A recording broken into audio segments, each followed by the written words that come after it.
Welcome back to another hour of Scotch Hour. I'm Noah. And I'm Jesse. All right, this is episode 144. Tonight we have partially a great lineup. That's always a great lineup. But really we have the Glenfiddich Gran Reserva. This is an excellent box. I can tell you already, automatically you have 5 for me on presentation. All right, before we get there though, we do have our shout outs and get it togethers after that. Review of that fine looking presentation of a Scotch. Then we have our restaurant review of Yuan or Yuan. I don't know, the Chinese version of Yuan. So the Mexican version of Yuan's Palace. It's Yuan Palace. Mongolian barbecue. And then from there, our topic is like 5 traits or 5 things that you would recommend to your son or daughter to look for in a partner. Did I nail that right? That's it. Okay, great.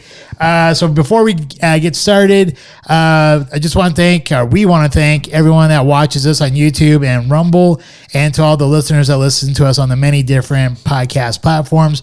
We greatly appreciate all of you. So if you could please like, share, and subscribe, we'd greatly appreciate that as well. Leave some comments down below, and also share this if you like our podcast. Please share it with other people on any of the other social media sites. And if you also really enjoy us, you can help contribute to our habit here of giving and trying different scotches and different restaurants, and giving you guys our points of view on them by clicking the Patron link down below from Podbean. We greatly appreciate that. You can donate any amount of money you want to our cause here. With that, let's get ready to rumble.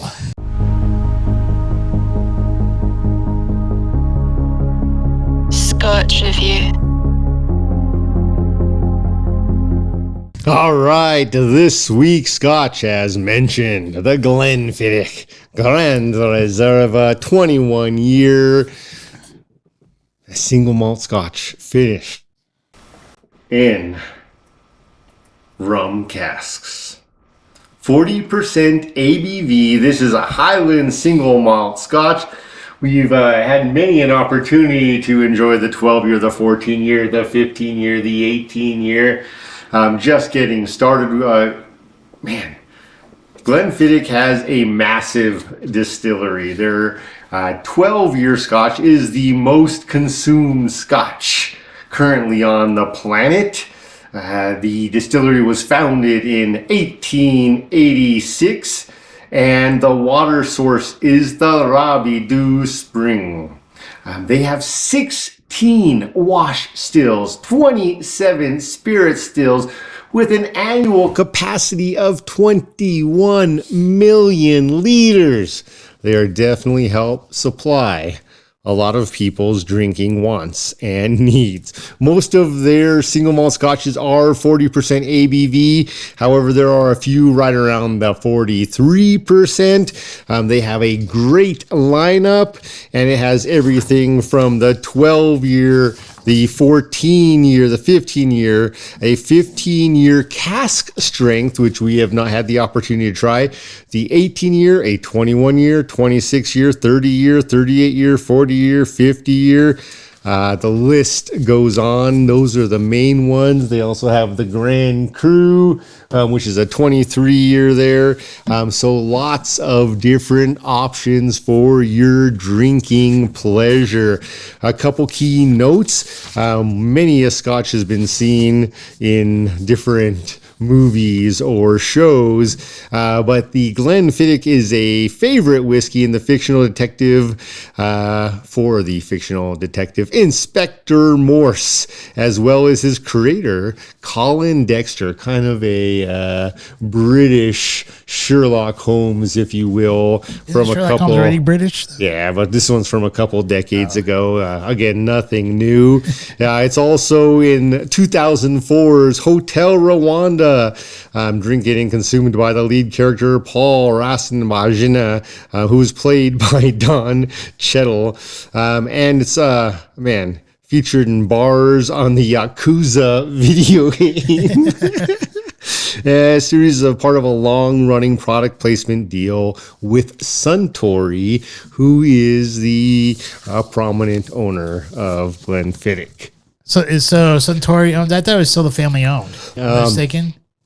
Suntory has a big stake in it because they're the ones making all the deals. My understanding is they are still family owned, but Suntory has a large stake in it. Okay, got it. I think I'm straight now. Sorry, it's all good. Same question multiple times. The Grant and Sons it's currently managed by the fifth generation of William Grant's descendants.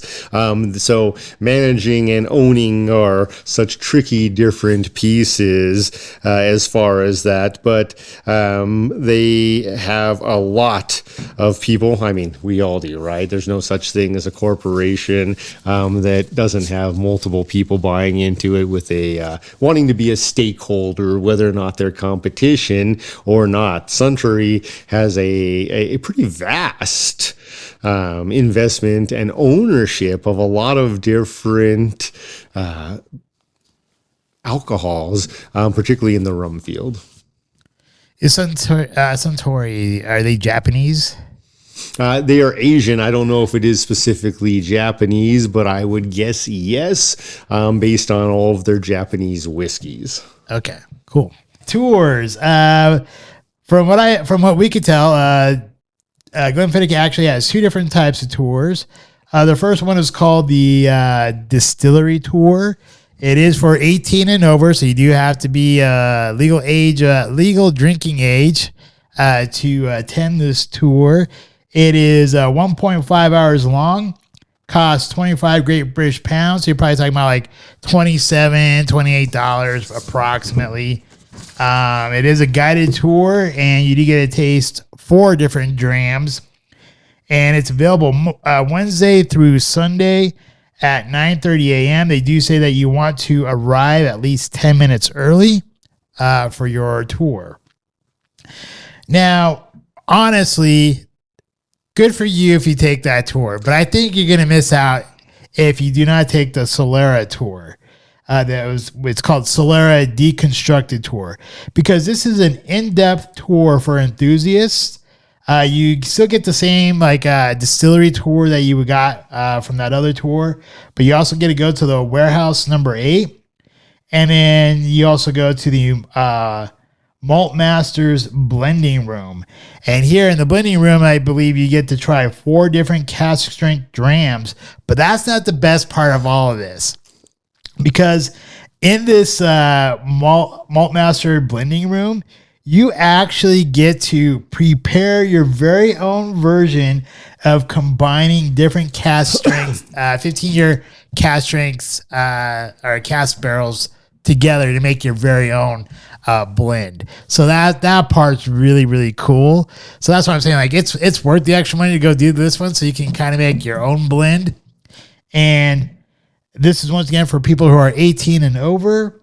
It's only available on Thursdays and Saturdays at 2 p.m. And it is 75 Great British pounds. So you're probably talking about $83 to like $86 probably after the exchange rate. So that's definitely the one you're going to want to do, especially if you want to experiment and try to make your own blend. All right. Well, a couple pieces, as Noah was asking. William Grant and Sons does have 8 core brands. These included Glenfiddich, the Balvenie, Tullamore, DEW, Drambuie, Hendrick's Gin, Sailor Jerry Rum, and Monkey Shoulder, which is a blended Scotch whiskey. But here's the most notable piece for me of their history, and they have a long-standing history, and that is they were the first distillery to package their bottles in tubes and gift tins. which now has become a staple and an expectation of mine as far as if I'm going to buy a Scotch that may sit around for a little while and needs to be out of the sun. They also recognize the importance of the duty-free marketplace for spirits and their marketing strategies, both with tins and tubes and the duty-free business. Screw the duty-free business. I swear, I go into the airport and they have like scotches that I can't get, and they won't sell it to me unless I travel outside the United States. Yeah, well, they are available because of that in 180 different countries, and they ultimately produce 35% of all the single malt Scotch drinking in the world. That's more than a third of all the single malt Scotch. That's impressive. It is impressive, and I mean, it's great that they have them in the duty free, but honestly, it sucks that you can't buy them and take them home and stuff like that. And you actually have to like be traveling out of the United States to go pick them up. It does. It sucks.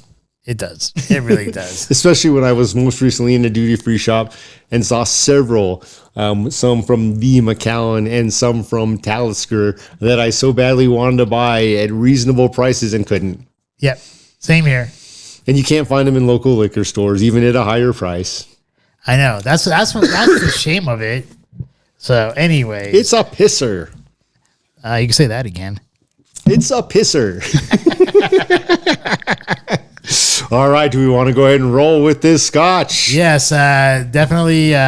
It's all you. It's all showtime. All right, it is definitely showtime. Glenfiddich has done a wonderful number on the presentation here. So a thick cardboard foam, and I'm going to say or guess cardboard lined box where it rotates for access to the bottle inside. Now this bottle is currently going roughly for $250. That's at the local Total Wine there.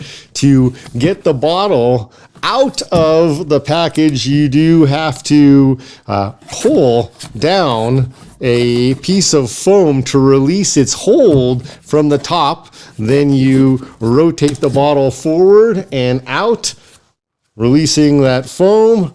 And as with any Glenfiddich bottle, they do a very traditional, for them, triangle-shaped or three-sided bottle. However, this one, unlike some of the others, is a much thicker and heftier glass. This is not for the meek or the weak. They have done a great job with the presentation of the box, with the presentation of the bottle, a nice label, pretty simple. I'm going to say as far as Scotch bottles, this definitely hits the sexy factor. We go straight to the foil after that. This is a nice, thick, easy to tear foil, well serrated edges, pops right off. Oh, yeah. It's got to be dark stained wood top. It's not only a wood top, but it's a wood top inlaid with another material. Oh, yeah. And the stag on the top. Well done to them. Larger in diameter than their other bottles, but this is a full wood stopper. Please don't be pressed cork. You've gone so far. Let's go ahead and finish this one off well. It is pressed cork, damn it. Well, it is. I'm going to give them a pass just because of everything else, although that does disappoint when you're talking about a $250 bottle of Scotch. But let's see. Oh, it pours very smooth out of the bottle. Sometimes you get that first pour and it wants to launch out, or it's not quite coming out well. This one poured very smooth. Almost too smooth. Oh, I do love that topper. I don't know if that's a metal, and I feel like it might be aluminum that's got the stag in there, but they have done well with the presentation, and I am super excited to try this single malt Scotch. All right. Well, time for our warp speed and our tasting notes. All right, warp speed. Cheers.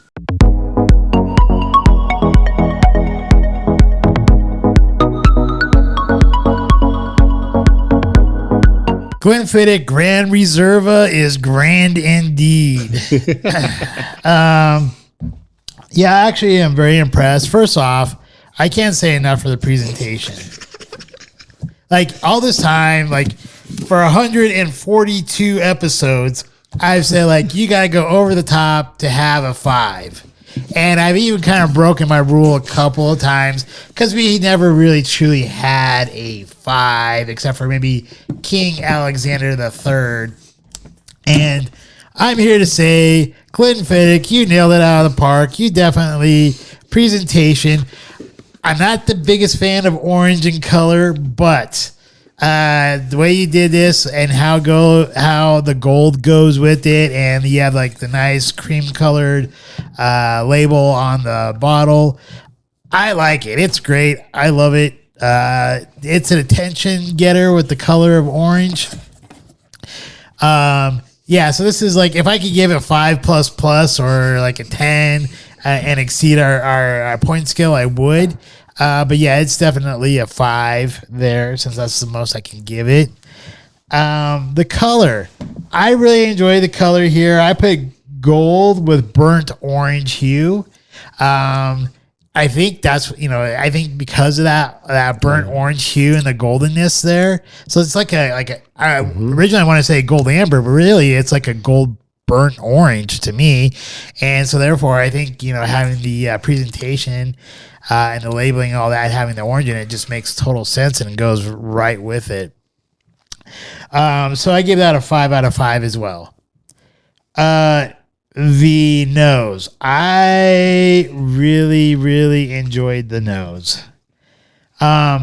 When we first opened it up and I first smelled it, my comment to you was, when you go into a nice shoe store and you can smell that new leather, I said that leather, but you said new leather, which is actually correct. New leather smell.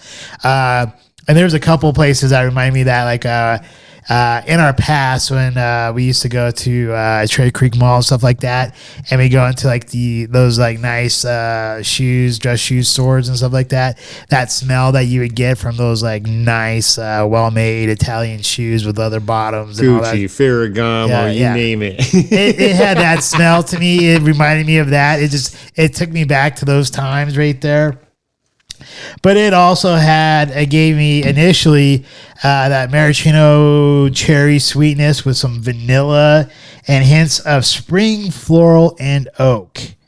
And as it opened up a little bit more, there was like a sweet cookie smell that I couldn't nail, but I think you got it when you said like those Danish shortbread cookies or something like that. Is that what you said it was? Yeah, I think you nailed it with that. So, honestly, I love the nose. I could smell this for a good long time before I even take a sip of it. And even after I did take a sip of it, I wouldn't mind just keep smelling it, right? So here, I gave this, and this is probably the highest I think I might have ever given this category. I gave it 29 out of 30 because I enjoyed it that much. On here, they call them not. I called it the wrong thing. I called it shortbread cookies, but something reminded me of butter. One of the things you said, is it butter cookie? It's literally a Danish butter cookie. Yes. Okay, that's what it is. Yes, that's what it is. Okay, so it's a Danzig butter cookie. Yes. All right. Then on the palate, I put Smooth Criminal. Here was what I mean by Smooth Criminal is that it has a smooth, creamy vanilla with hints of malt and honey. And there's some other flavors in there that you get too, but those were like the main bullet points right here. But it was like so smooth to me. And I gave it a 28 out of 30. And that kind of leads me into the finish, where I have smooth mocha. It's a cocoa, but it's like more of a sweeter cocoa. So I put smooth mocha with hints of ginger and oak. Mm-hmm. And the oak actually lasts. So you get that smooth mocha, And then that transitions into a hint of ginger. And it's not spicy ginger, but it's just enough of a hint of ginger that it doesn't take away from the mocha as it ends. And then you get that nice transition there with the ginger that kind of like cleans the palate a little bit to bring in that nice oak flavor at the end. And I really dug that finish as well for myself. And I gave that a 28 out of 30, giving me a grand total of 95 out of 100. All right. Damn, son. Would I take this to a black tie affair? Beep. Yeah. Yeah, I definitely would. I think this is like, not only is it a conversation starter, I think you're going to turn some heads with the presentation of this particular box. Would I take it to a game night? Oh, geez, I think it depends on the game night though. Definitely has to be a game night with a bunch of like Scotch connoisseurs, because, here's the thing, like when you have a game night with friends, there's friends where you could just shoot the bull with or whatever, have a good time. And they may not necessarily be Scotch connoisseurs or anything like that. And so it doesn't really matter what you drink with them. Sometimes you give them like a better Scotch or a worse Scotch or whatever. But in this case, this is a Scotch that I wouldn't mind drinking with a bunch of other Scotch connoisseurs or people who really enjoy Scotch. So if I'm doing like a game night with a bunch of Scotch drinkers who really enjoy Scotch, this would be a fun one to do, because I could only imagine as you're sitting there busting each other's balls, playing games, playing whatever like game, and talking about how great a Scotch is. I think that'd be a great time. Does it have a place on your shelf? Beep. Yeah, it does. It totally does. I don't know. I can't say enough about this particular one. I love it a lot. In fact, most of the time I don't drink a whole lot on our show. Usually I kind of, keep it to like the 1 dram. But I am pretty low. So I would imagine I might get a 2nd dram on this one. So I obviously really liked it a lot. All right. Well, I think Noah pretty much pinned the tail on the donkey, and this is not a jackass of a Scotch, that is for sure. So as he already mentioned, color-wise, I agree with him. This is a nice, deep gold. It reminds me of just like the perfect day. The presentation was a 5. The color is a 5. The nose, I'm just 1 point off of you here. I give it a 28, not a 29. But on the nose, I am getting that deep vanilla, hints, floral hints, toffee, the new leather. And it is that new leather, like you mentioned, like when you walk by, you don't even have to go into the leather shop. You just walk by it in the mall. Like when I walk by Ferragamo in Caesar's Palace and I smell it and I'm like, damn it, I need to go drop $800 on a new pair of shoes. A little bit of honey and that oak. At first I didn't get the oak, but man, I am loving it now. What is wonderful about the nose on this Scotch, and I probably should give it a 20. I'm going to stick with the 28. But it's that each and every one of these pieces, these scents, are not hard to pick out, and they have memories for me. Literally like walking through the forum shops in Caesar's Palace and passing Ferragamo and Gucci, which are kind of right there, not far from each other, but smelling that, and I'm going to say new Italian leather, just when you're passing their doors, it literally draws me in. No different from the oak. It reminds me of wood shop, the day you're all going to select your wood. And I almost always Select your wood. If I wasn't working with walnut, it was oak. But going and picking those fresh oak boards straight from, the shop. And that is the scent of oak I get. It literally reminds me of high school. It's this wonderful memory. The floral hints, they remind me of walking by a floral shop. Like all of these pieces really stick to me. And what's sad about that is most of these memories are like 10 plus years ago, because nowadays it's hard to find a good leather shop anywhere nearby. And the last time I was in Caesar's Palace, it was dead in there because of COVID. I've heard it's a challenge, but the floral shops, they used to be all over the place. Now you can't even find a decent one in a Big King Supers. Oh, but the cookies, the buttered cookies are definitively there. And that reminds me of any Christmas, because I love me some Danish butter cookies. So for me at 28, the palate was right there with that. Smooth, creamy vanilla. There is a touch of smoke. The oak is in there, but you've got different pieces. And I'm going to say for me, there is a hint of lime. Just the smallest hint of lime mixed with ginger and some spices.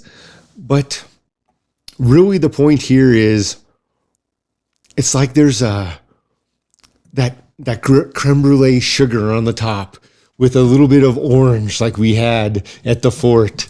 Perfectly blended. It goes from this dry brulee sugar with a hint of orange to this almost gushy caramel, where it's just coating the tongue and it's beautiful. 28 on the palate. For me, I wrapped it up with the 28 on the finish, because that caramel gives way to hints of apple, grainy pear. And you mentioned it. For me, it's that dark chocolate. Like you ate a piece of dark chocolate 15 minutes ago, but you're still getting hints of the cocoa. That is exactly it, with a little bit of oak. It is long, it is dry, and I love it. For me, the total was a 94. The way I would describe this Scotch, and this is not a Scotch I want to drink every day, because definitely not. This is like a vacation Scotch to me. Yep. This is truly like a vacation Scotch. There are Scotches when I have been to war or I've been to hell and I am victorious, or I just need a drink and I'm just trying to get through the goddamn day, whatever it may be. This is not a single pour or a doubles pour. This is a Scotch Hours pour. And that's the kind of Scotch this is. When you wake up, you're on vacation, and you are ready to enjoy your day. That is the Scotch Hour pour. That is what this Scotch is. It is the perfect vacation day, and I'm not going to remember tomorrow.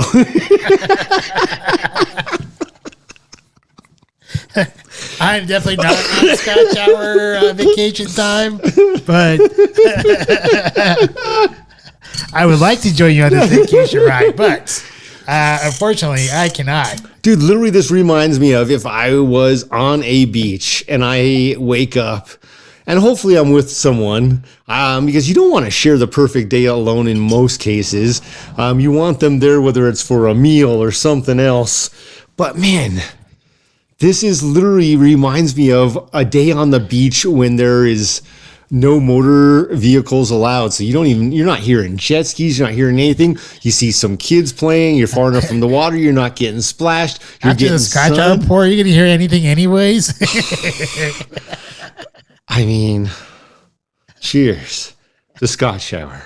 But with that, it's man, it literally reminds me of it is so smooth and perfect from the scent and the nose. Dude, I am gonna actually change my score on one thing. I am changing the palate to a 29, which will also give mine a 95. Because as much as I love the nose, this palate is something I want to drink all day on a perfect day when there are no stressors. I'm not thinking about work. Again, just hanging out on a white sand beach with enough sunscreen that I'm not getting burnt after I pass out. And someone to watch me to keep putting it on after I do. This Scotch is literally that. It makes me want to go on some pirate trip on a sailboat and land on an island where I am totally free, because that's what it makes me think of. Zero stress, not a care in the world. Life is great. Are you going to take a volleyball with you? Yeah, I probably should. Call it Wilson? Because when I wake up, I'm going to be like, shit, all I got's Wilson. Where the hell am I? Better go mail my package. But it really is I was not expecting it to be this great. I was expecting it to be great. So total for me a 95. The win for me, the palate was my high point. I know the nose, I believe, was your high point at 29. Dude, the palate is my go-to. However, you go nothing wrong with the presentation. It's a good thing our topic is not a super long one because I've been talking forever about this. But this presentation is absolutely black tie worthy. Game night, yeah. Hopefully playing hide the salami. Does it have a spot on the shelf? Absolutely. I am actually going to look for a replacement bottle tomorrow because it is that good and it is something worth sharing with friends and family when you can enjoy it. You don't necessarily really always need to do a Scotch Hour pour. However, definitely try it if you get a chance.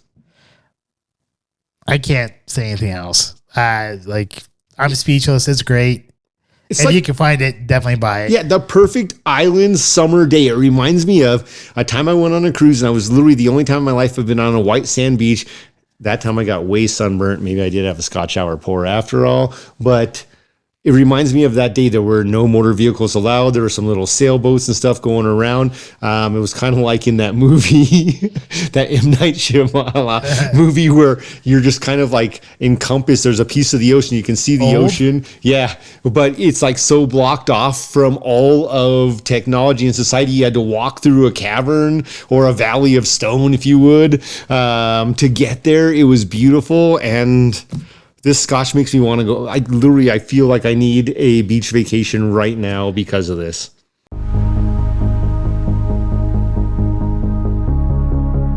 It's time for our shout outs. We've said a lot and done a lot about a lot of different things. I'm going to keep it simple right now. My shout out goes to all of those who are being conscious about their holiday spending, and my get it together goes to all of those who are not. And what I mean by this is, yes, there are times we're all going to splurge, or at least I hope we all splurge. There are times we spend money we don't need to spend, but be conscious of, are you spending it for the right reasons? And then are you overspending? Because it's better not to get yourself in debt, especially with the way this current economy looks like. The struggle is real. Even if inflation is truly reducing the impact on America, my paycheck hasn't gone up. And from what I'm reading, most also have not. So make sure you're spending the money on things of value. And again, that can be a gift that absolutely has nothing but personal value, but just don't go throwing money away. So please, again, I use the word conscious. That's exactly what I mean. Be conscious of your spending. And I want to go out and buy people things all the time. I see a great Scotch. I want to go buy it for Noah. There's lots of things I want to do, but I have to be conscious of, all right, where am I going to be 1 month from now, 3 years from now, 5 years from now? Is this going to make the impact, or is it better off in a savings account or even in cash? That's a good one. Mine's going to go out to the Advent Health ER staff in Parker, Colorado. So, I've talked to you about this, and most people who are within my life, I've mentioned, or they know about this already, but I'll share it with everybody on here. Right during throughout the Thanksgiving week and stuff like that, I had a pretty I don't know if it's a bad cold, but it was definitely a cold or a flu. And I was coughing a lot. It got to a point where it was like a lot of like long, dry coughs and stuff like that.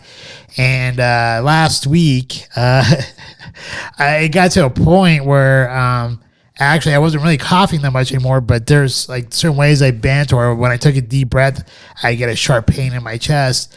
And Wednesday of last week, it started happening more frequently. And I think because I started freaking out about it, because I didn't know what was actually causing this pain, I had maybe a mild panic attack or something like that, which caused the shortness of breath and lightheadedness I started to get on top of the chest pain. So I took myself, if you are having a heart attack, you probably shouldn't be doing this either. I drove myself to the emergency room. Here's the thing is like, it's going to be, a pretty penny. But in a way, because of the information I received, it gave me that peace of mind knowing that my heart is in very good shape. And everything seems to be pretty good. All my stats were in green. So it was, I only had to do like EKG once. They said I probably have to do it twice when I first got in there, but it was good enough to where I didn't have to do it a second time. I just wanted to say that the staff was great. They're super friendly. If you do have to go to the ER room and you're in Parker, I would recommend them.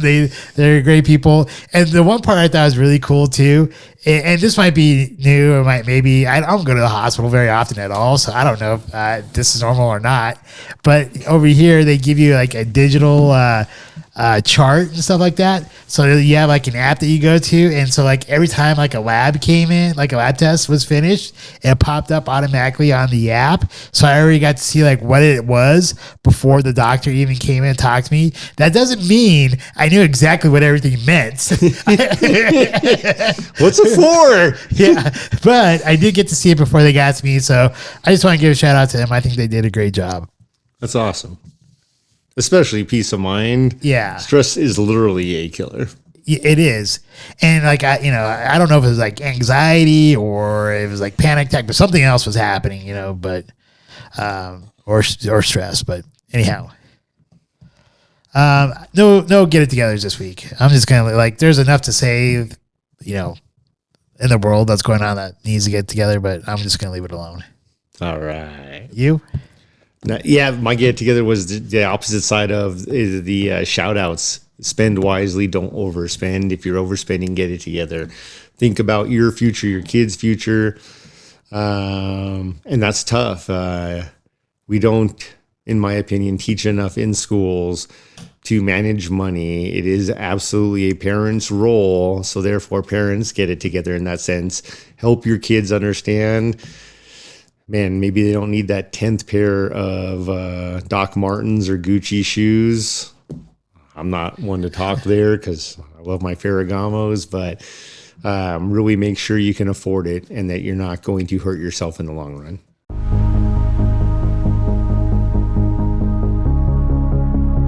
Restaurant Review. This week's restaurant review. Yuan Palace Mongolian Barbecue is off of Arapahoe Road, 755 East Arapahoe Road in Centennial, Colorado. And man, it was not at all what I expected. That's putting it mild. So, first off, while trying to get there, it's almost like it's actually part of that same messed up parking lot that we talked about a couple weeks ago with the Kodiak microbrew place. When you turn in there, if you follow your GPS, it's going to make you turn probably a turn too early, which doesn't take you quite there. It takes you to the backside of the restaurant. There is a walkway if you want to go through like a little like alleyway / where the dumpsters are. You can make it over there to the front side if you parked on the wrong side of the building. Otherwise, you got to come out. And then where you come out to turn, it's like there's like no stop signs there. Cars are going every which way. No one's using their turn signals, including myself. So to get to it is a little bit of a struggle. When you look at the outside, it's like, what kind of hole in the wall place is this? When you go in, you wonder the same thing. Like this place, So true. You're like, what hellhole did I subject myself to for a restaurant? And really, like, if you think of like BB's Mongolian barbecue or Who Hot Mongolian barbecue, you know, like they're pretty nice on the inside. It's set up really well. So it's like if you were to if you're going to order something like really nice on the internet, and I'm sure most of you people have seen these memes. It's like, this is what I thought I ordered, but this is what I got from Wish. That's kind of like what happened here. Like, I thought I was going to a Mongolian barbecue place, and then I got like the and I'm going to be totally politically incorrect here. The retarded stepbrothers, backwoods Hicks, degenerate, whatever's redheaded hillbilly who's like half Chinese version of what a Mongolian beef barbecue place would look like. It was a definitely not sexy, and I mean, like, Jesse uses the word sexy. I never really do, but that's the only thing I can say is it's not sexy. It's not. But take that all aside. They do have, like most Mongolian beef barbecues, they do have like a kind of like a buffet style thing set up to where you can choose what meats you want, what veggies you want, what sauces you want to put in there, and all that type of stuff. And the food actually tasted really good. I had no complaints about the food. The price value was good. I believe it was like $18 for dinner, for all you could eat meat, veggies and stuff like that. And basically you get whatever you want and they cook it for you. So it's not like you're ordering a dish and if it doesn't come out right or whatever, it's on them. It's basically on you, because if you didn't put the right combo together, that's your fault. Now, that doesn't say like, I mean, I've had better at like Who Hot or BB's Mongolian barbecue, because they actually have a lot more choices than this place has.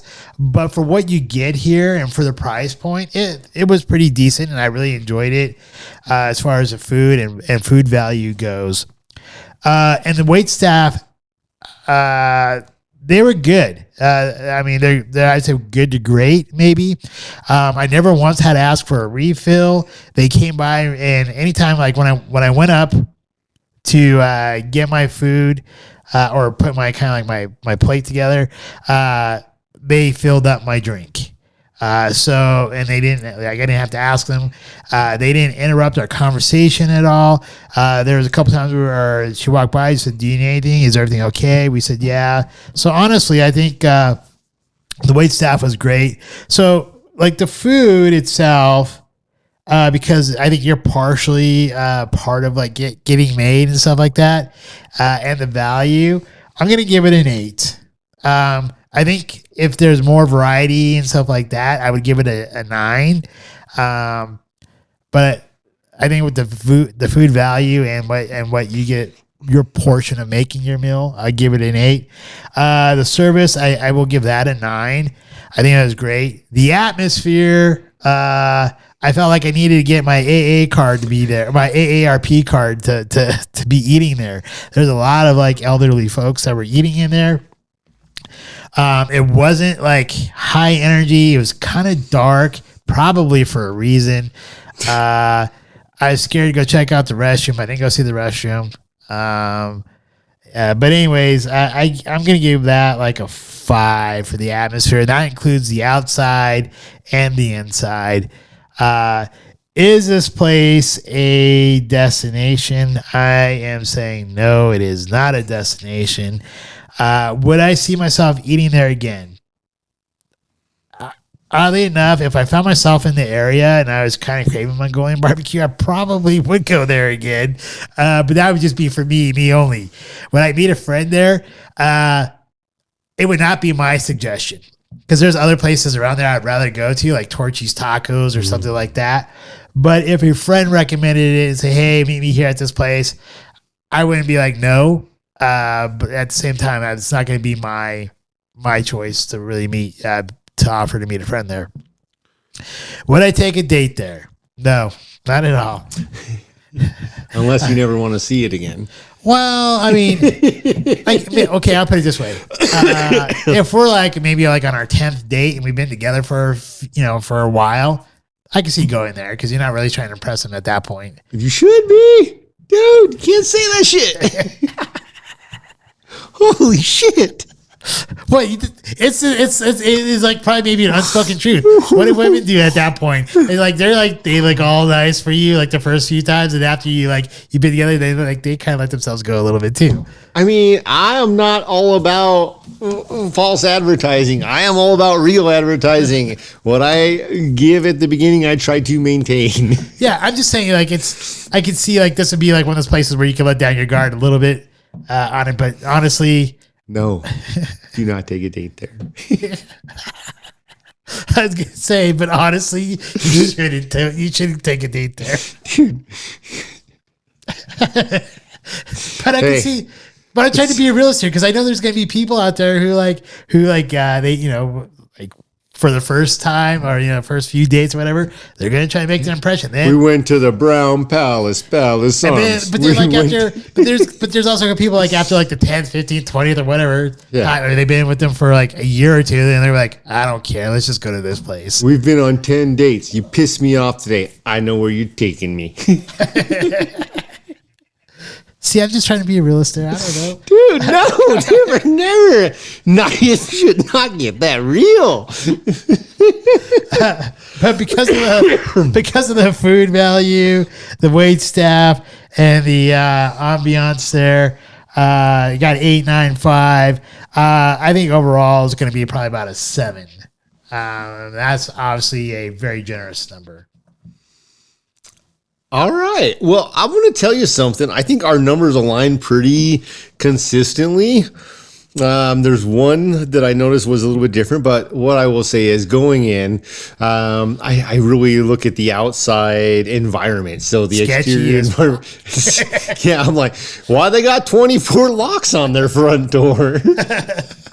It's dark. It's dimly lit. They did not get the best lot in the parking lot. They are Sweet G, by the way. Not the G, not the original G, the Sweet G.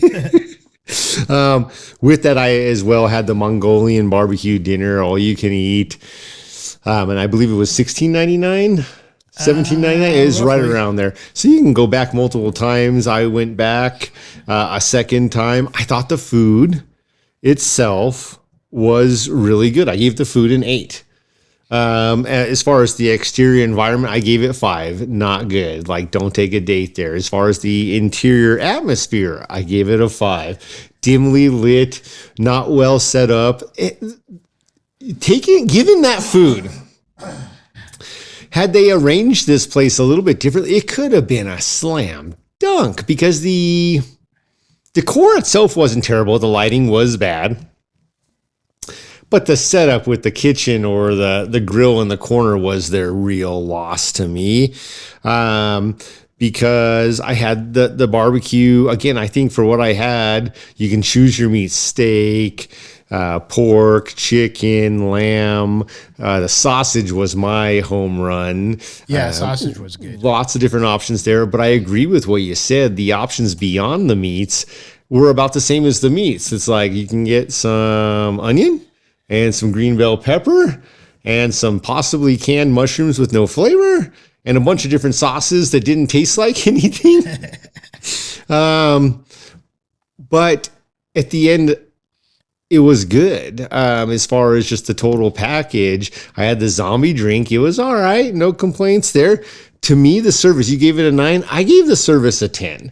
I actually thought it was great. They filled our drinks when we were up off the table. They were Johnny on the spot with the check. They explained everything. She reminded me I gave her the wrong copy of the receipt. I gave her the wrong one, but she was pleasant about it. The funny part to me was the 2 people greeting you at the door were wearing masks, but the cooks weren't. I'm like, the people I don't want breathing germs on my food are the ones cooking my food, not the people who have nothing to do with it. So I did think that was ironic.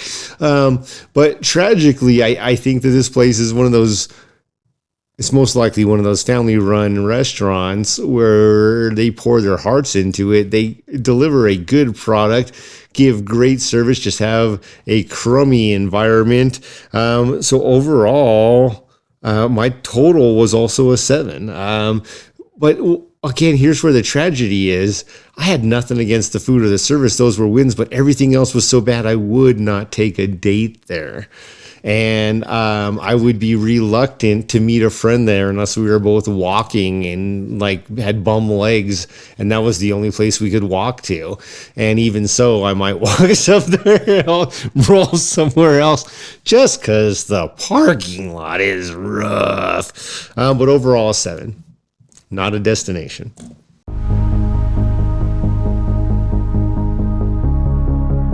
Smarter challenges. This week's Smarter Challenge. What are 5 traits or qualities you would tell someone, a kid, a friend, anyone else looking for life advice maybe, or you're just giving it because that's actually what a good person does. Oh, it's about life advice? I thought it was about finding a partner. Right, about, okay. You're just giving them advice, life advice about finding a partner. Okay. Yes. All right. So what are the 5 qualities or traits to look for in a partner? What did you think of when you thought about this? Well, since I don't have a partner, I guess I kind of was thinking about like maybe something I would, if I was talking to myself, what I would give. White sand beach, what kind of advice? What kind of advice I'd give myself? But I have actually I've been a mentor to other people. And so there's been some things where they ask me questions about relationships, even though I think I'm probably totally the wrong person maybe to ask about relationships. But in any case, I think there are some truths, no matter if it's about finding a spouse, that type of partner, or a business partner, a friend, or anything like that. There's many different types of partnerships out there, but I think there are some truths to all of them, of like basically some qualities that you need to find in them. That's what kind of came to my mind. All right, outstanding. I agree. What part of the point of this Smarter Challenge is not that I think either of my youngins are, my cubs for Papa Bear are off running trying to go get married or find a lifelong partner at the moment. But I was really thinking, if I was asked, what would the advice I would give be? Or whether or not I'm asked, if I give advice like, hey, these are things to look for potentially, or these are things I would suggest, this is what I believe in, it would be very interesting. The flip side to this as a young person, do you remember what you looked for in another person you wanted to date? It had so my point is, it had very little to do with any of these lifelong qualities we look for. That is the absolute truth. What I was looking for when I was at a much younger age is quite a bit different now after I have some life experience. Right. And so for myself, I first started, I had fun with this because I'm like, okay, when I was a teenager, what was I looking for in someone I wanted to date? I was looking for someone that was fun. However, I think I still had a decent head on my shoulders because I did look for someone that was reliable. However, all of a sudden then it goes back to, I'm looking for someone who's attractive and beautiful. But what does that even mean? Then you look for someone that's successful. Okay, as a 17-year-old, how the hell do you know if someone's successful? They haven't had any real life experience to explain that. Then thinking about, I want someone who's understanding, someone who is loving, someone who is not just fun, but funny, someone who's wealthy or rich, right? Like, hey, let's just lay it down. Let's be wealthy or rich. So you're going to marry someone who's wealthy or rich. Most of those people end up, and most of those people end up losing their money when they get married really young, and they have everything going. Another one is easygoing. We all want someone who's not going to pressure us, right? We just want someone that's easygoing. And then another very common one is someone who travels. These are little things that as a young person we look for, or I looked for, in another. Are there any things you would throw on that list or that you can think of, from high school or college where you're like, this, like someone who wants constant sex? A plus. I think a lot of it was similar. Travel, definitely. Someone that was fun. Somebody that, I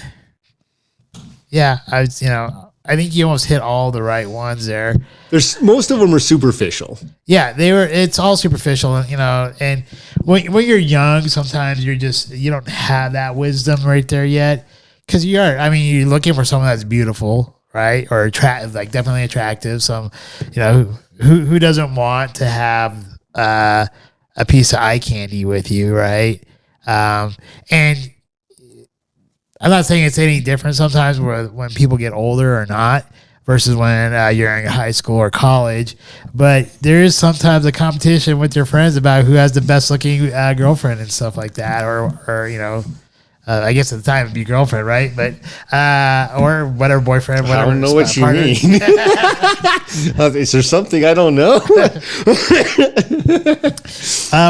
I say I'm kidding. Yeah, because some people I guess do get married that young, but in any case, but yeah, you want you want your partner to be hot. Obviously you want them to be fun. I would say I think the difference between yours and mine, where you said travel, I would have said adventurous, because I'm more definitely when I was younger, I was a lot more spontaneous than I am now. So, I would want someone that it was adventurous because I don't know, wake up today, let's skip class and go do something else. Or, or that's not advocating that people should skip class or anything like that. What do you want to do today? Let's go get an EKG. That was me last Wednesday. So yeah, You're still adventurous. Be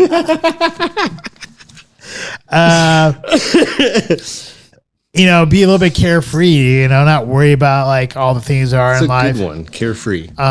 So those were some of the traits there. Definitely, someone who keeps you on your toes and surprises you all the time because they're just as crazy as you are.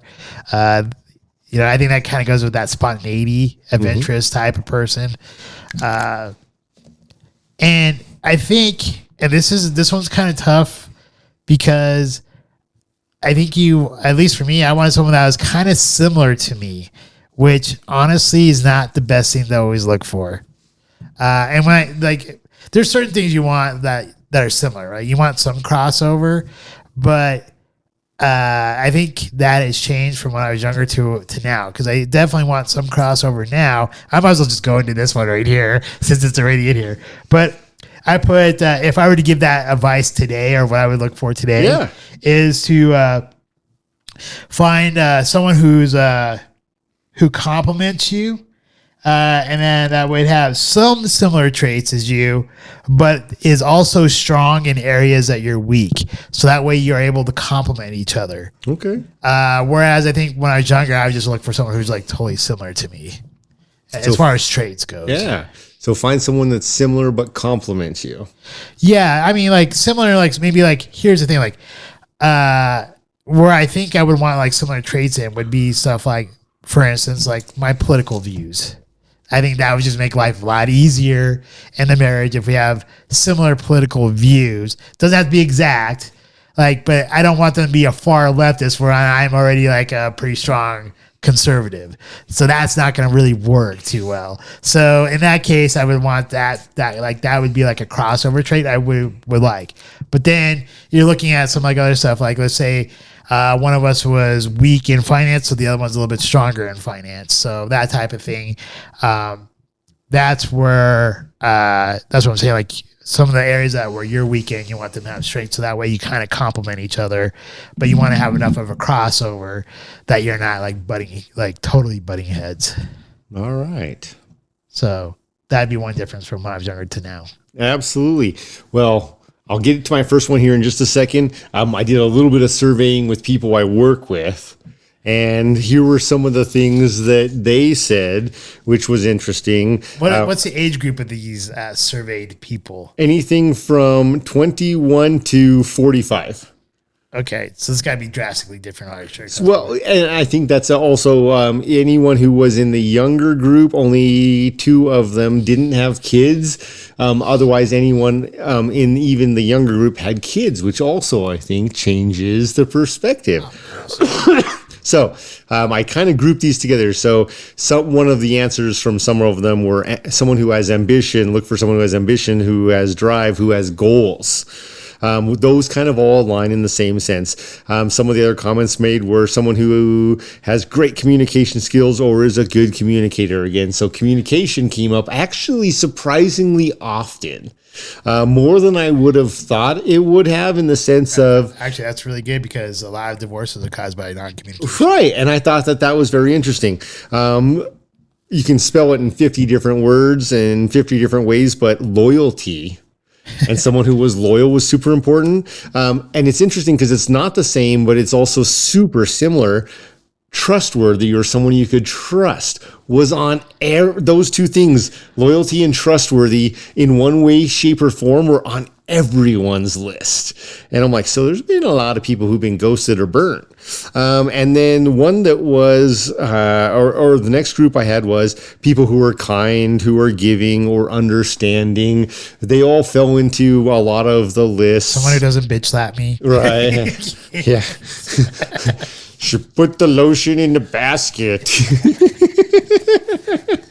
But it was very interesting. So you mentioned your first one is finding someone who does have similarities, but also complements your areas of opportunity. And I think that's good. For me, and I don't know specific order, but for me, I do think this was a specific order. For number 1 for me is because of what I've learned in life, you should find someone that has a code that you understand, and you can see it, and they show it to you. They actually live it. I'm talking John Wick strong, although they don't have to be John Wick focused, but they should have a code that you understand. And with any code, there are going to be strengths and weaknesses. You just have to accept it. And man, I have to say, within that code, no false advertising. In other words, how you present yourself at someone when you were 18 probably was a lot like you were saying. You on a few great dates and you're taking them to the fort or to the Brown Palace or the Broadmoor, and then all of a sudden it's like, why the fuck we've been to Taco Bell, McDonald's, and Wendy's this month? What happened to all of the nice places? That should be part of their code, is that they actually give you a real representation. All right, what do you have for your number 2? This is in no specific order. I didn't really weight these higher than any others. Number 4, I put beautiful to you. I like that. And what I mean by beautiful to you is that this is someone who challenges you and also provides that need that you need to have for a partner intellectually. So they have to be able to, like, I don't know, maybe some people like to have their partner be like dumb as rocks. But in my opinion, if I'm going to give any advice, I would say that you're going to want to find someone who's beautiful to you, not only intellectually, but also somewhat physically. Like, the physical part, I think, means less than the intellectual part. Because if you're going to live a lifelong time with someone, you want them to be at least your intelligent equal, if not stronger. Because if they are stronger than you intellectually, this is going to push you to be stronger intellectually as well, and you should continue to grow. So I do think the intellectual part has to be there. And honestly, like, I'm not foolish enough to think like I'm going to say, like, you know, say like someone's going to want to like hit up a butt ugly person or anything like that. But that's why I'm saying it has to be beautiful to you. So it has to be beautiful to you intellectually and physically. Because there is going to be a physical portion somewhere that comes into play during that relationship. If you're talking about a spousal type of thing, if you're talking about like a business partnership, like a business partnership or a friendship, then I think you definitely want that intellectual beauty, if you will, to have like the melding of minds, or to sit there and challenge you intellectually, because you do want someone to compliment you in that aspect of life and compliment you in those aspects of life. I think that is great. Because it's true. A second one for me is someone who has a balance of drive for success and living in the moment. The key pieces here for me, and you kind of touched on this earlier, is that it's not about travel, but experience, and that they have to understand the importance of now while not forgetting the future. So you're not going to blow your whole load, so to speak, today and ruin your next 10 years, as well as you understand it's important enough at times to slow down and realize what cost the current moment lost might have if you do not take it. But you have to have that drive. Everyone said it in, that I interviewed was talking about ambition, drive, or goals. You do have to have that drive to want to succeed, because you cannot, you should not, actually you can, but you should not be relying on someone else to be the one that's driving. Now, the backside here is, that's a slippery slope. Some of the most driven people have, in my perspective, the shittiest relationships. They're never with their spouse or their significant others or their kids. They have nannies and cleaners and cooks and all these things. But their significant others, the ones that stay at least, don't seem to mind. They understand that because they are taken care of. So their needs. So this goes back to the first one you mentioned, which is there has to be this similarity. If you have that similarity, yeah, we're both super driven. I want to spend his money and he wants to make it. We're both fine with that. That's real. Like, that's great. And then you complement the other pieces of, you better be home for Christmas or whatever. Yeah. So I think my other one here kind of encompasses three factors into one. Which also plays into yours, because I put loyalty, trust, and code all together, because I think your code has or should have loyalty built into it, and it should have trust built into it. I think that's what I believe. Like, at least in my code, it should have those. I think other people's code should have that in there, but I think you have to have, I think there's that piece of loyalty, whether it becomes like your business partner, a friendship, a spousal partnership. There has to be a factor of loyalty in there, and I think that's built into some people's codes. Let's take one of our favorite shows, Suits. Look at Harvey and Mike. There is that loyalty that they have to each other. Yes, Mike sits there and says some stupid ass shit to Harvey all the time. And let's be honest, Harvey says some dumb shit to Mike sometimes, but yet there's that loyalty that no matter what they say to each other, there's that loyalty that they have. So if someone else comes knocking on the door and says some shit about the other one, they're like, no, fuck you. You can't say that. That's my boy, right? Or that's whoever. Likewise, there's that trust. They have that trust built in there. Like, hey, if I need something, I know I can count on this person to be there, and they're not going to toss me under the bus. Even though I might think they might toss me under the bus, once we talked it out, then I know they really had the best interest at heart for me, and they're watching out for my back. And you see that a lot play out in Suits. So I think you have to have that. And I think that's all part of that's all part of your code that a person needs to have and show, where, as you were talking about. So I think we are I think we're very similar in that aspect of wanting or thinking someone should have a code and what they're looking for. I absolutely agree. And I love the way you just phrased that, because it is true. Some of the longest standing relationships I have been privy to or given, blessed to see stand tests of time did mean that a spouse had to have their spouse's back, to the extent of it could cost them a lot. And that could be friends or jobs or other things. And it's interesting because that's real at some point. Like, where is your code? And this is, I agree. That's why I agree 100%. The code thing is impeccably important, in that if you know that your spouse or your partner that you are number one on their list of as far as importance, as far as their code, then you always know where you sit. However, you might be okay with being number 2 or number 3 or number 4, but then you have to accept, what does that mean to be number 2 or number 3 or number 4? In other words, if you are number 2 to the job, that means you're probably always going to have money to spend. You're probably always going to be comfortable in life as far as financial stability, but you will give up a lot of time. And what that can mean is changes in communication or touch or love or devotion or understanding or any number of other things, because people's time is precious. It is.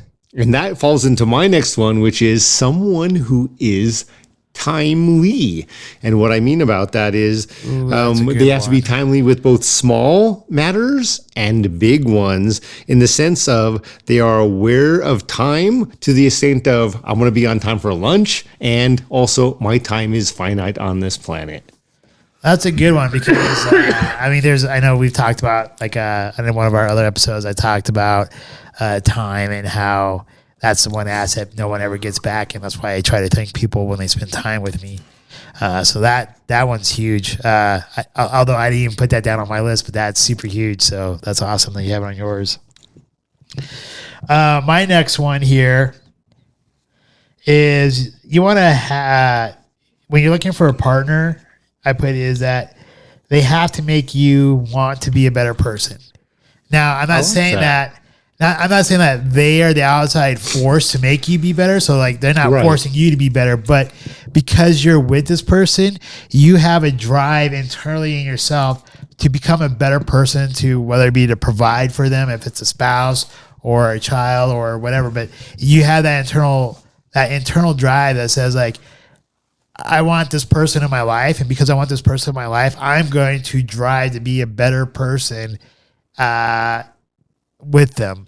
Right. So it's almost like they bring out a better version of you, and it's not like they do it purposely, but it's just that internal drive that makes you want to do that.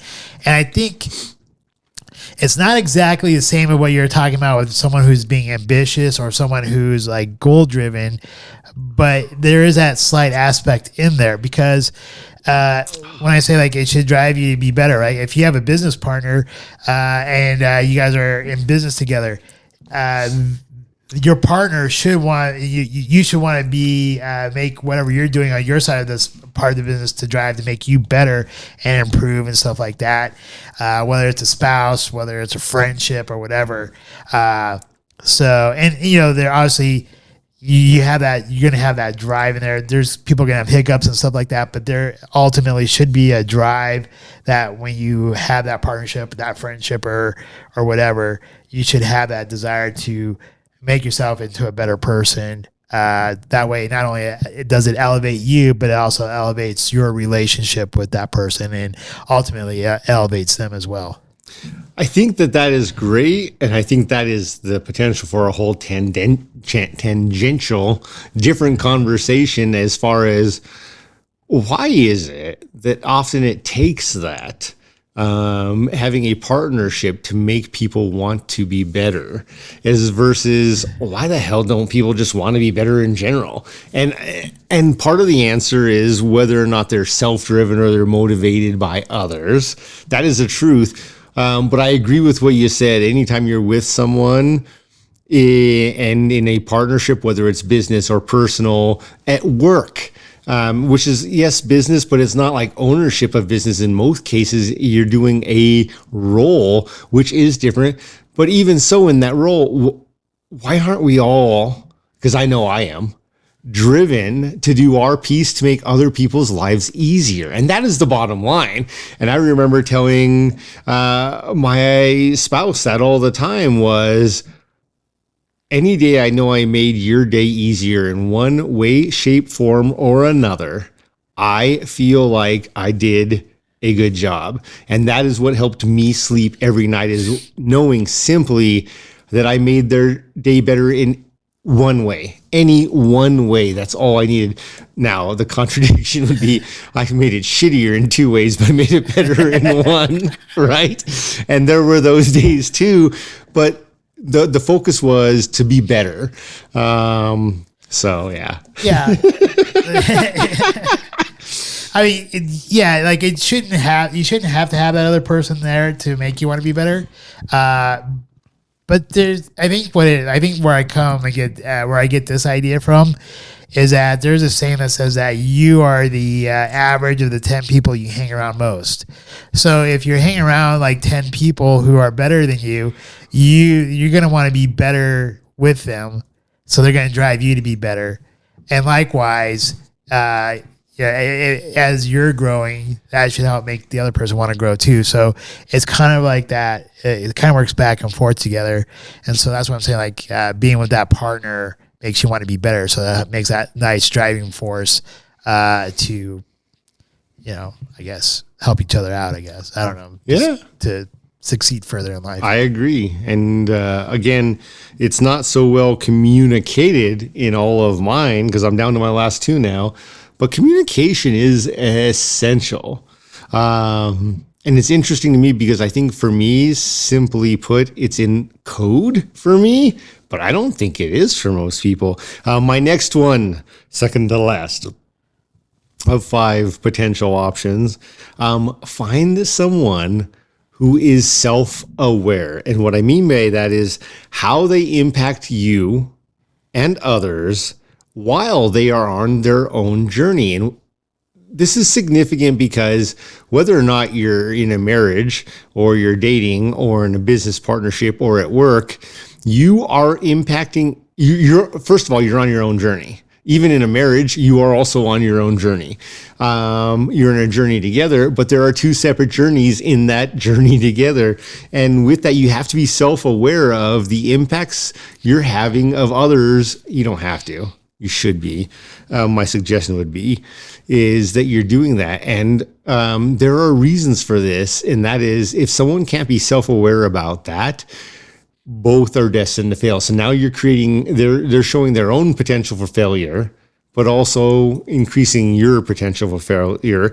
And my example here, and I think this has been a pretty common one lately, it's a great way to look at it, is there was a lady, and I 100% agree with this. I've talked about this with some friends and people I work with for years now. And there was a lady who recently came out, and her statement was simple and bold. And she says, "You would let me watch the person order in front of me in Starbucks, and I will tell you how much money they have in their bank account."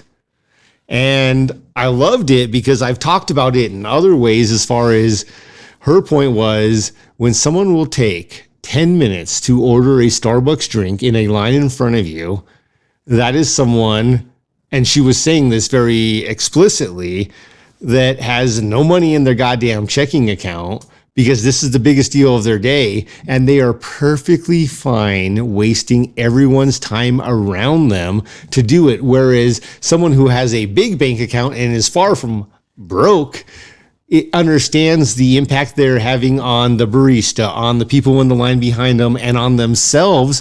Because guess what? Most importantly, they valued their 10 minutes to make that decision enough that they didn't take 10 minutes. They walked up to the line and they're like me.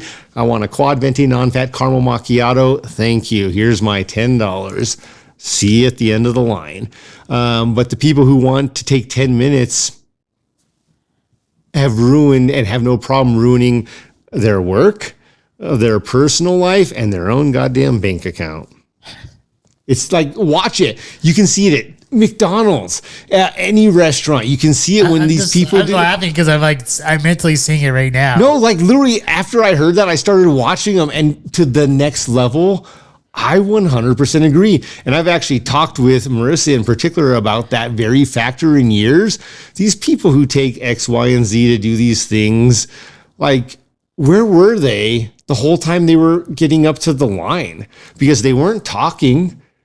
What were they doing on their phone that was so damn important that they were not self-aware to know they're now impacting the person who's taken their order, wherever it is, or the people in behind them, or even the people in front of them? Like, they're not present. They are not understanding their current journey. They are not understanding their time. They are not being timely. Like that group of people Don't date.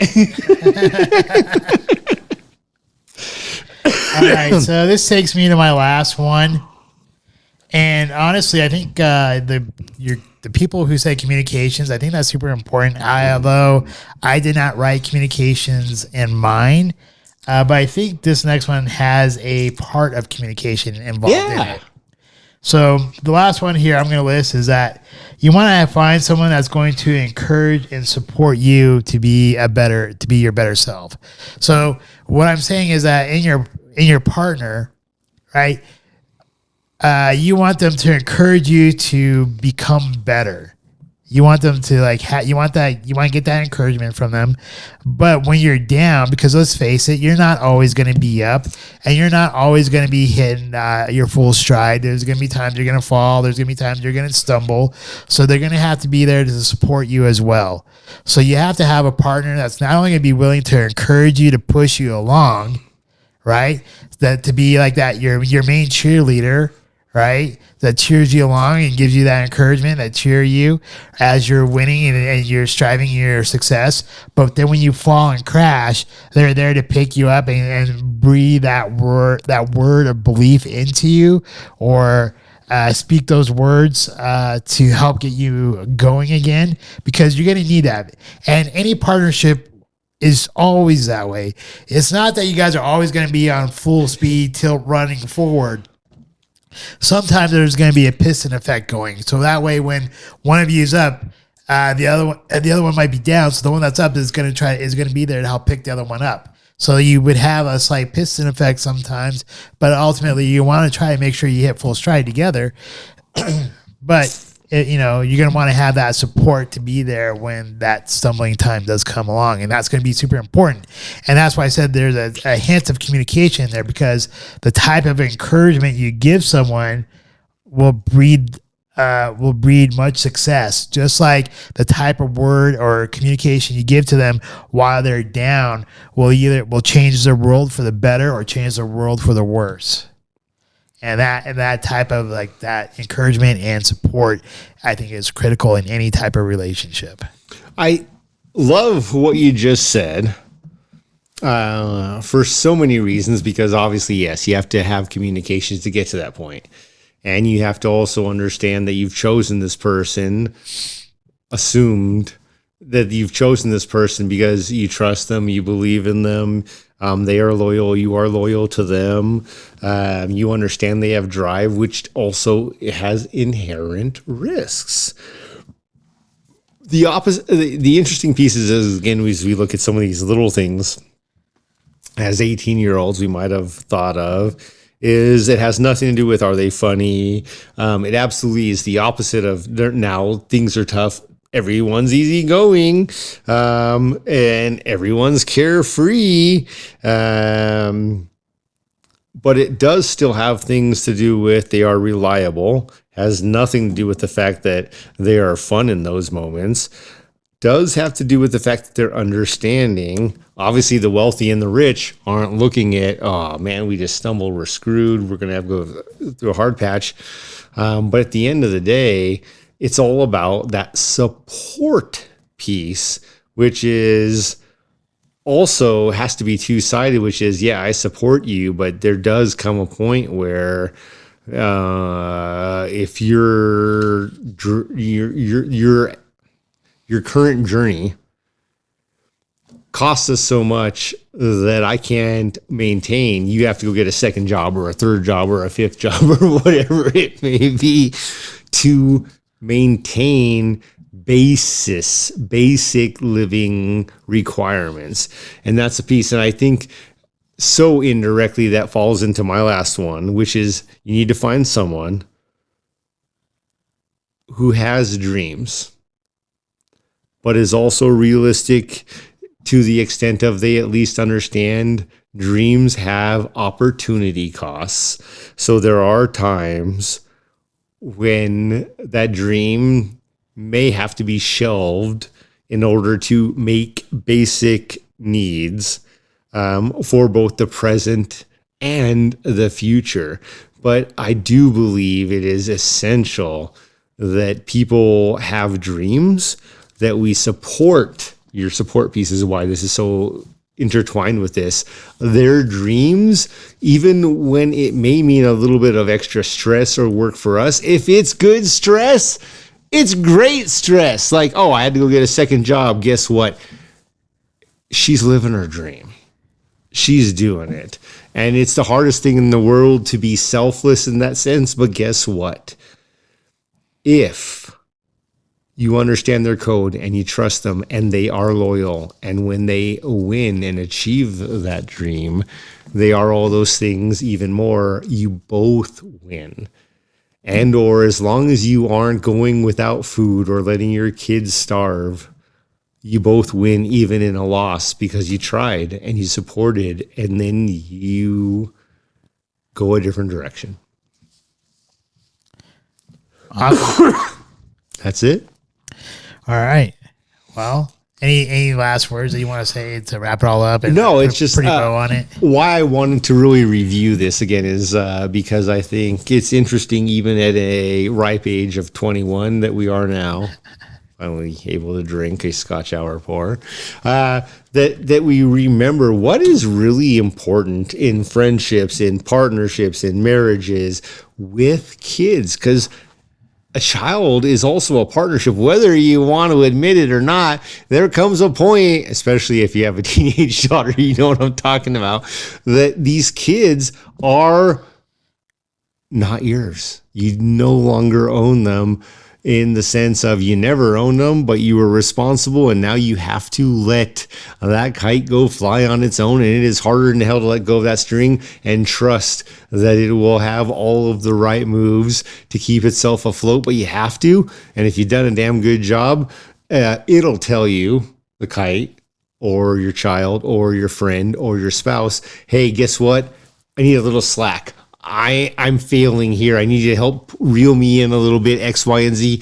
And again, I agree with you. This is why it was so interesting to me to hear communication so much, because it was not well intertwined with mine. And because of that, I will really, truly, after this show, consider how would I really impute that? Because I think, for me, communication has both been an opportunity and a strength my whole life, because when I'm pissed, I let people know, but I struggle to let them know when I need help. I struggle with that too. But honestly, I think inherent in all of yours, just like I think inherent in most of mine, I think communication is already built in. Yeah. I mean, you can't have a lot of these things without having communication. I agree.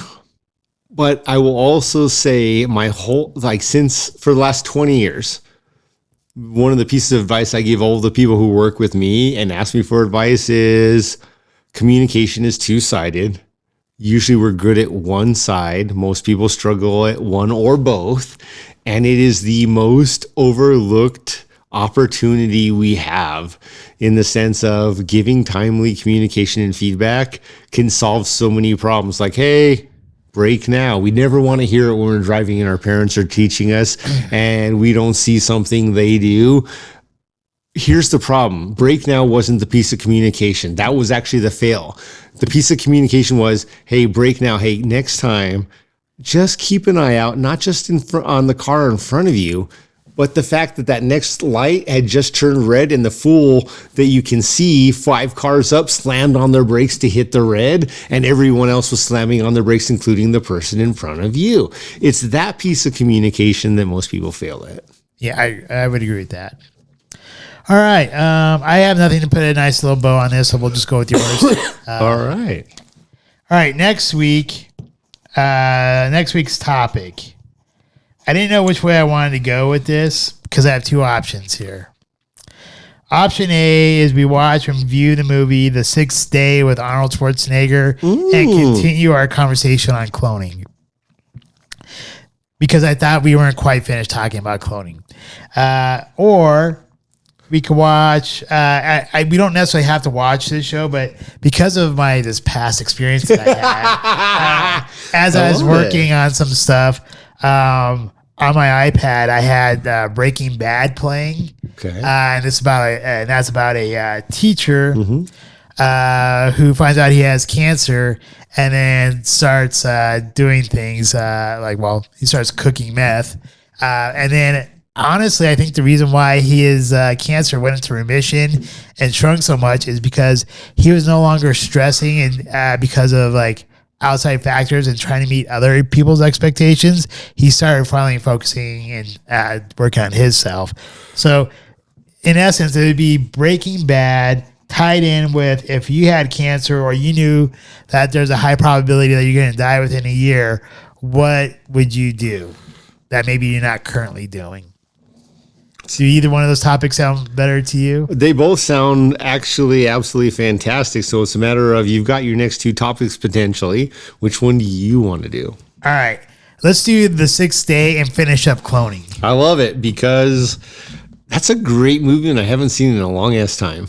Exactly. And you know what? The funny part here is it got poor reviews. It got the shit. It's like 30% on Rotten Tomatoes, if I remember right. Just like The Island. And the stuff that they talk about on the 6 days, like cloning pets, cloning organs, and cloning people.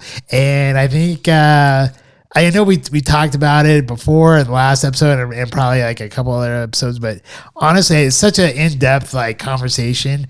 I think we just could finish it up or just expand upon it a little bit more. Who is the other actress in that movie? I know there's another guy actor who is familiar when I saw him by sight, but I don't remember what his name was. Tony Goldwyn, Michael Rappaport, Michael Rooker, and Sarah Winter. Robert Duvall, yes. Oh, yeah, he's in there too. So, and I haven't picked out the Scotch, but I think it will be one of the ones that I pointed out over at, whatchamacallit this evening over at Total. No, that wasn't Total Wine. What was it? Where did we go earlier? Davidson's. Yes. There's one over there that I saw that we haven't tried yet. Yeah. Well, here are the important cues from this show in review. William Grant & Sons does still own and run Glenfiddich Distillery. That is a key point, and they have done a phenomenal job with their master blender, Brian Kinsman, particularly with this Gran Reserva 21-year Glenfiddich rum cask finished single malt Scotch Divine. Man, 40% ABV, so that means I can drink that much more. It's not cask strength. A Scotch Hour pour doesn't put you to the grave, maybe just to bed, but a great Scotch. And remember that it is 100% still owned, well, not 100%, but still owned and 100% run by William Grant & Sons. Phenomenal Scotch, one of the highest we've ever rated. We both fully support it. Definitely not cheap or weak on the wallet. Look for those things and consider when you talk to yourself or others, what do you really want in a partner, whether that's a business partner, a relationship partner, a work partner, any number of those things. Next week, the 6th day, Arnold Schwarzenegger.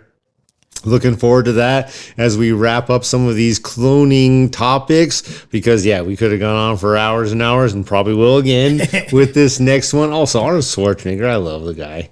No, just like as a human being and his journey, I love him. So I look forward. Remember, life is great. That does not mean it should always be easy, but you've got to make your own wins. Take your partner, hopefully you have one, along for that journey, maybe a cat or a dog. That's weird. I'm not talking about that kind of partner, but remember, make sure you take a partner on your journey. And without further ado, Noah will wrap up. All right. Thanks again. If you watched this only to this part, thanks again for watching us to the many viewers that we have on YouTube and Rumble. Thank you to listening to us on the many different platforms that you can listen to us for those podcast platforms. We greatly appreciate all of you. Please like, share, subscribe, and leave some comments down below. We'd love to hear your thoughts about this topic or any of the other topics. If you have any topics that you want us to talk about, please leave that in the comments. As well, if there's any scotches that you'd like us to try, please leave that in there as well. Remember, please drink responsibly. And with that, Scotchman!